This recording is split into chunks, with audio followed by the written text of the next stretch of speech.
नमस्कार। तो स्वागत है आप सभी का मेरे पार्ट 2 व्लॉग में, श्रावण स्पेशल। जैसे ही खड़गेश्वर में हमारा दर्शन कंप्लीट हुआ, मैंने तुरंत कर लिया गूगल, क्योंकि मैं विज़िट करना चाहती थी और भी महादेव जी के टेम्पल्स जो हमारे सिटी में प्रेजेंट है। वैसे तो it was not possible to visit all the temples in a day, but मैंने कुछ सजेशंस आए थे, उसमें से सबसे पहले चूज़ किया ये दशमेश्वर शिव मंदिर, जो कि गूगल बाबा की हेल्प से हम पहुंच गए यहाँ तक। तो ये बाहर से तो बहुत ही सुंदर था। Then we proceeded inside. Then हमने कर लिए शिव जी के दर्शन और हमको वहाँ पे प्रसाद भी मिला। Then we proceeded to next destination, that was Vishweshwar Mahadev Mandir. And जैसे कि हम इन मंदिरों में कभी नहीं गए थे पहले, फर्स्ट टाइम हम जा रहे थे गूगल के थ्रू। सो फिर गूगल बाबा की हेल्प से हम पहुंच गए विश्वेश्वर महादेव मंदिर में। हमने यहाँ पे दर्शन कर लिया महादेव का, बहुत ही सुंदर सा यहाँ पे शिवलिंग था। देन हम निकले नेक्स्ट मंदिर के लिए। सो आवर नेक्स्ट डेस्टिनेशन मंदिर वॉज ओमकारेश्वर महादेव मंदिर, जो कि बहुत ही सुंदर लग रहा था मुझे रिव्यूज़ में देख के एंड फोटोज़ में देख के। So we reached again with Google बाबा's हेल्प।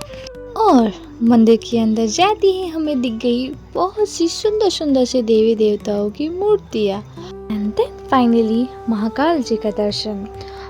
और मंदिर के बाहर वाले एरिया में थी महादेव जी की एक बहुत सी बड़ी सी मूर्ति, जहाँ पे हमने फ़ोटोज़ क्लिक करे। एंड एक पार्क भी था जहाँ पे वो आज जी ने हमें जगह दी बैठने के लिए। देन हमने प्रसाद खाया। Then we proceeded to next destination. वैसे ये महादेव जी का मंदिर तो नहीं है, पर ये है श्री गजानन महाराज जी का मंदिर।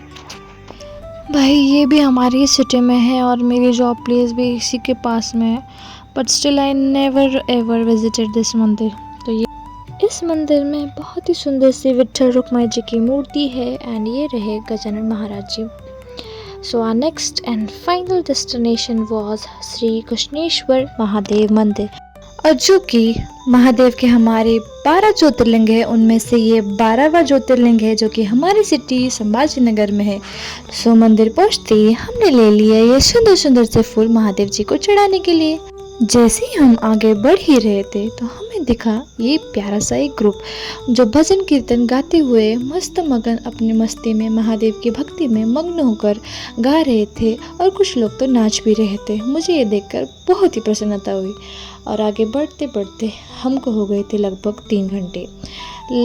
वहाँ का जो जोन था, literally I can't tell you, पैरों में पूरा कीचड़ कीचड़, क्योंकि अब सावन का महीना है तो कीचड़ तो लगना ही है यार। कीचड़ तक तो भी फिर भी ठीक ही है, पर वहाँ पे इतनी भयानक सी बदबू आ रही थी, पता नहीं किस चीज़ की। लग रहा था आज उपवास के दिन हम लोग उपवास से तो बेहोश नहीं होंगे, पर ये बदबू से ज़रूर बेहोश हो जाएंगे।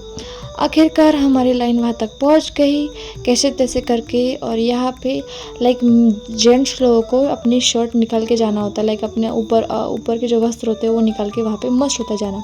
तो जैसे तैसे धक्का बुक्की करते हुए हम अंदर तक पहुँचने वाले थे। पर मुझे एक बात वहाँ की एक बहुत ही डिस्गस्टिंग लगी, मेल और फीमेल्स की एक कॉमन लाइन उन्होंने वहाँ पे की थी। स्पेशली मुझे लगता है एटलीस्ट श्रावण के महीने में उन्होंने सेपरेट लाइंस बनानी चाहिए। तो जैसे जैसे धक्का मुक्की करके दर्शन हो गया हमारा, फिर हम निकल पड़े वापसी के लिए। सो हमारी नज़र पड़ी शेर के मामा के ढाबे पे, तो हम अपना उपवास छोड़ने के लिए वहाँ पे रुके। कुछ डिलीशियस फूड को ऑर्डर करके हमने चटपटा फूड का मज़ा लिया और निकल पड़े वापसी के लिए। तो आज का व्लॉग समाप्त होता है यहीं पे। मिलते हैं अगले व्लॉग में।